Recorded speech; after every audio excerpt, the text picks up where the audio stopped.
Los británicos, expertos en crear fronteras rectas, dividieron comunidades y etnias sin preocuparse nunca por las consecuencias. Bueno, mejor dicho, casi nunca. Hubo una frontera que, años más tarde, decidieron modificar para adaptarse a las poblaciones locales. Irónicamente, eso terminó siendo un problema aún mayor que haberlo dejado todo como estaba. Un dilema que, más de un siglo después, sigue sin resolverse. Y es un problema que puede parecer contraintuitivo. Hay un trozo de tierra en nuestro planeta que nadie quiere. Pero, ¿cómo puede ser que haya cientos de disputas en todo el mundo reclamando diversos territorios y que a la vez hay algunos que nadie quiere? Este concepto se conoce como terra nullius, que en latín significa tierra de nadie.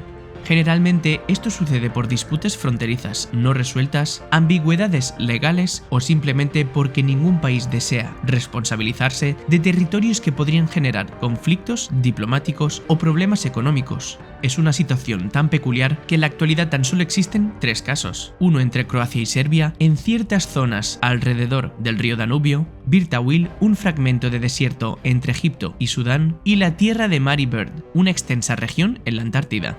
En este continente, hasta 7 países han hecho reclamos territoriales, algunos de ellos incluso se solapan. Sin embargo, estos 1.600.000 km² siguen sin dueño, y estamos hablando de un territorio del tamaño de Irán.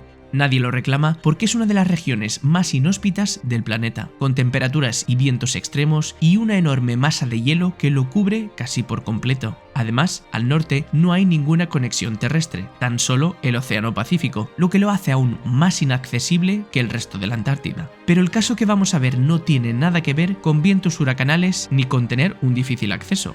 Birtawil se encuentra en la frontera entre Egipto y Sudán. Con esta forma trapezoidal, cubre una superficie de unos 2.060 km², equivalente a un área similar a la de Luxemburgo. ¿Y qué hay en ese lugar?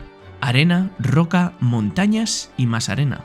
Gran parte del año las temperaturas máximas superan los 40 grados, llegando en verano fácilmente a 45 grados durante el día. Sin acceso a fuentes de agua, Birtawil está completamente deshabitado y tampoco hay carreteras que lleguen hasta aquí. Las ciudades más cercanas son Abu Simbel en Egipto a 165 kilómetros y Wadi Halfa en Sudán a unos 185 kilómetros de distancia. Pero ahora supongamos que te apetece conquistar nuevas tierras y ser el rey de un nuevo país. Podrías tomar la versión fácil e ir con alguno de los tours organizados, como el de Young Pioneer Tours, y por $1.200 podrás disfrutar de un maravilloso viaje de 7 días para ver arena y roquitas. Pero siendo realista, no vas a conquistar mucho si llegas con un grupo de turistas y guías que documentan cada paso. Si realmente quieres reclamar tu propio país, mejor viaja a una de estas 2 ciudades, consigue un buen GPS y aventúrate tú solo hasta Birtawil, aunque eso sí, no serías el primero en intentarlo.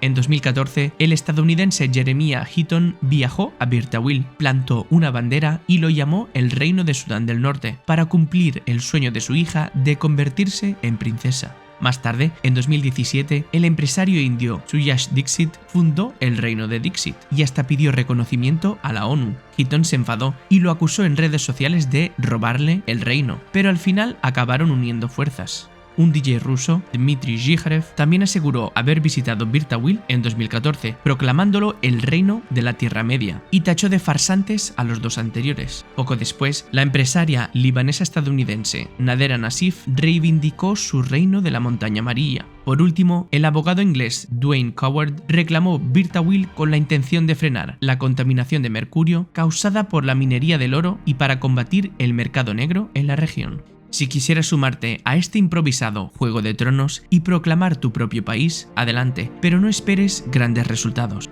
Ninguno de estos intentos ha tenido validez, porque para que un país sea reconocido debe cumplir 4 requisitos fundamentales, como ya vimos en el vídeo de ¿y si creamos un país? Birtawil solo cumple con uno de ellos, tener un territorio definido, pero le faltan los otros 3 esenciales. No tiene población permanente, ni gobierno, ni relaciones diplomáticas. Y por supuesto, ningún organismo internacional lo reconoce como un país legítimo. Pero, ¿cómo es posible que 2 países prefieran ignorar un territorio en lugar de reclamarlo? Aunque la verdadera pregunta es, ¿cómo es posible que los británicos hicieran algo mal en África? A inicios del siglo XIX, Egipto era una provincia autónoma del Imperio Otomano, con una extensión similar a la actual. Sin embargo, un día en 1820 se despertaron con ganas de conquistar tierras hacia el sur, lo que hoy en día es Sudán, y poco a poco se fueron haciendo con más y más terrenos, hasta alcanzar una amplia extensión a finales del siglo XIX. No obstante, en 1882 los británicos intervinieron militarmente y en apenas 2 meses tomaron el control de Egipto, ocupándolo por completo. Pero, ¿qué los llevó a ocupar el país de manera tan rápida y contundente? En la década de 1870, Egipto estaba profundamente endeudado con las potencias europeas tras solicitar enormes préstamos para la construcción del Canal de Suez. En 1875, el gobierno egipcio tuvo que vender su participación en el canal al Reino Unido para poder pagar sus deudas. Poco después, en 1881, el descontento popular explotó en una revuelta contra el gobierno egipcio.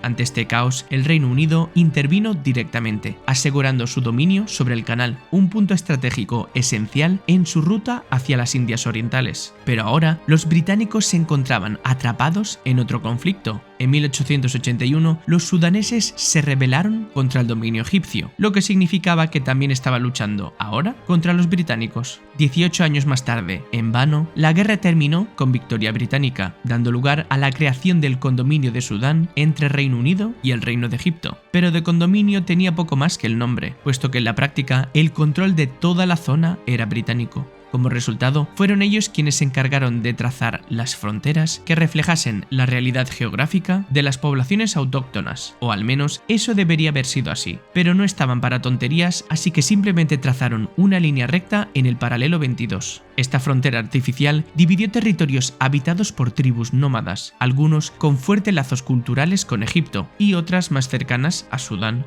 Dándose cuenta de que esta frontera era absurda, en 1902 hicieron algo poco habitual. Cambiaron la línea fronteriza por otra en zigzag, entregando una pequeña área llamada Bir Tawil a Egipto y una región mucho más extensa, el Triángulo de Jalaib, a Sudán, junto con el saliente de Wadi Halfa.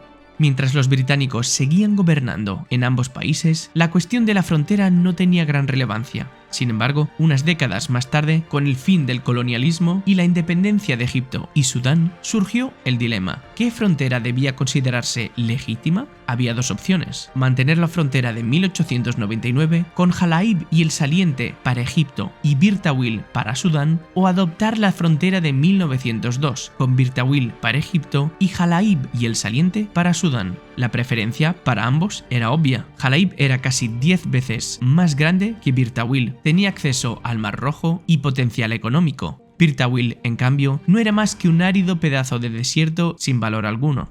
Como era de esperar, Egipto defendió la frontera recta de 1899, mientras que Sudán insistió en la versión de 1902. Al principio, ambos países gestionaron la zona en conjunto durante décadas, pero en 1992 todo cambió. Sudán concedió derechos de exploración petrolera a una empresa canadiense en las aguas frente a Jalaib. Egipto no estuvo muy de acuerdo con eso, con lo que estuvo presionando hasta que los canadienses se retiraron del acuerdo. La situación se agravó aún más en 1995, cuando Sudán fue acusado de intentar asesinar al presidente egipcio cuando se encontraba en Etiopía. Egipto respondió consolidando su control sobre el Triángulo de Jalaib, expulsando las fuerzas sudanesas y tomando el mando absoluto de la zona desde el año 2000. Sudán nunca renunció oficialmente a Jalaib e incluso llevó el caso al Consejo de Seguridad de la ONU, pero no obtuvo ningún resultado. Desde entonces, Egipto ha reforzado su presencia a través de diversos proyectos. Ampliaron puestos fronterizos, modernizaron infraestructuras y construyeron carreteras para conectar Jalaib con Egipto. También han integrado la zona a la red eléctrica nacional y en 2015 obtuvo representación en el Parlamento egipcio. Actualmente, el Triángulo de Jalaib sigue bajo control egipcio, mientras Sudán mantiene su reclamación. A nivel internacional, la única vía para resolver la disputa sería el arbitraje, como ocurrió de forma amistosa entre Burkina Faso y Níger, donde 1063 km² en disputa fueron sometidos a la Corte Internacional de Justicia. La sentencia distribuyó el territorio, 3/4 partes para Burkina Faso y el resto para Níger. Sin embargo, en aquel caso tan solo había en juego 18 ciudades. Con petróleo y acceso al mar, Egipto sigue negándose a participar en un arbitraje de este estilo, porque tiene poco a ganar y mucho a perder. Mientras tanto, Pirtawil continúa en el olvido, sin recursos, sin valor estratégico y sin un solo país interesado en hacerle un huequecito.